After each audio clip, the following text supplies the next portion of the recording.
Fatmawati dengan nomor induk mahasiswa 86031008. Pada hari ini saya akan melakukan video guna memenuhi tugas mata kuliah Inovasi Pembelajaran yang diampu oleh tutor Bapak Jody Hardika. Video kali ini saya akan membahas AOP atau Automated Online Proctoring. Apa sih itu AOP? Bagaimana cara kerjanya? Dan apa manfaatnya serta bagaimana cara untuk universitas melindungi privasi mahasiswa? Mari kita bahas di sini. Pengertian Automated Online Proctoring.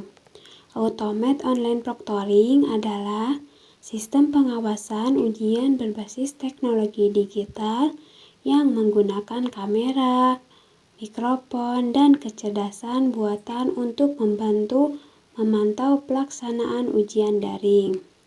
Sistem ini dapat membantu memverifikasi identitas peserta ujian dan mendeteksi aktivitas yang dianggap tidak wajar selama ujian berlangsung. Tujuan utama penggunaan sistem ini adalah menjaga kejujuran akademik dan memastikan proses ujian berlangsung adil bagi seluruh mahasiswa. Bagaimana sih cara kerja Automated Online Proctoring? Yang pertama, pengawasan webcam dan audio.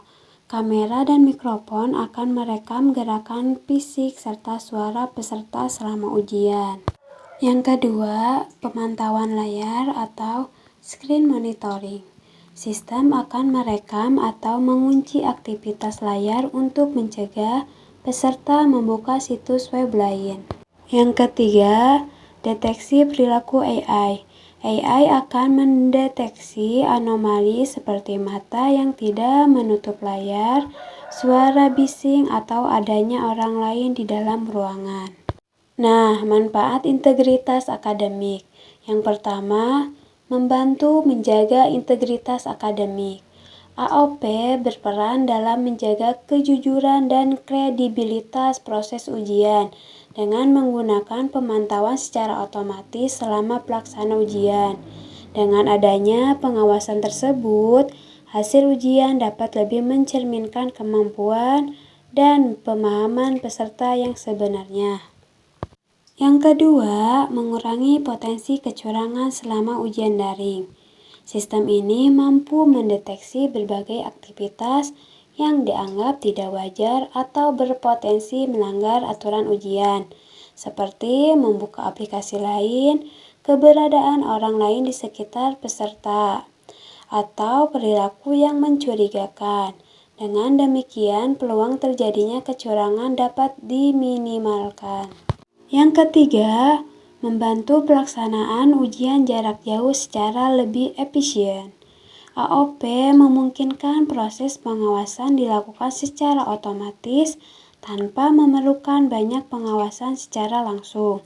Hal ini dapat menghemat waktu, tenaga, dan biaya penyelenggaraan ujian, terutama ketika jumlah peserta sangat banyak dan berada di lokasi yang berbeda. Dan yang keempat yaitu mendukung pemerataan akses pendidikan tanpa harus datang ke lokasi ujian. Melalui sistem ini, peserta dapat mengikuti ujian dari berbagai daerah tanpa harus hadir secara fisik di tempat tertentu. Kondisi tersebut memberikan kemudahan akses pendidikan yang lebih luas, terutama bagi peserta yang memiliki keterbatasan jarak, waktu, atau biaya perjalanan. Nah, bagaimana sih universitas melindungi privasi mahasiswa?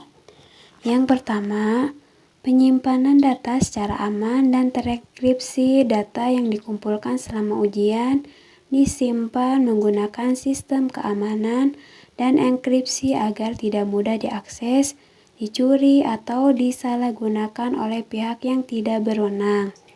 Yang kedua, pembatasan akses rekaman hanya untuk pihak berwenang. Rekaman ujian hanya dapat diakses oleh pihak yang memiliki kewenangan, seperti dosen atau pengelola sistem, sehingga kerahasiaan data mahasiswa tetap terjaga. Yang ketiga, penggunaan data hanya untuk kepentingan akademik.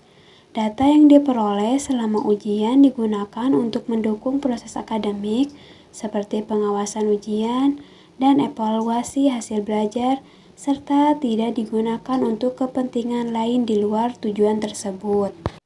Yang keempat, evaluasi rutin terhadap keamanan sistem universitas perlu melakukan pemeriksaan dan pembaruan sistem secara berkala untuk memastikan keamanan data serta mencegah terjadinya kebocoran atau penyalahgunaan informasi. Dan yang kelima, hak mahasiswa untuk mendapatkan informasi yang jelas.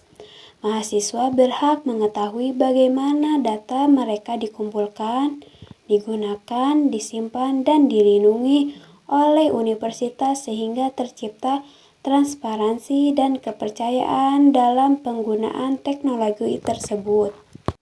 Sekian dari pembahasan saya. Wassalamualaikum warahmatullahi wabarakatuh. Terima kasih.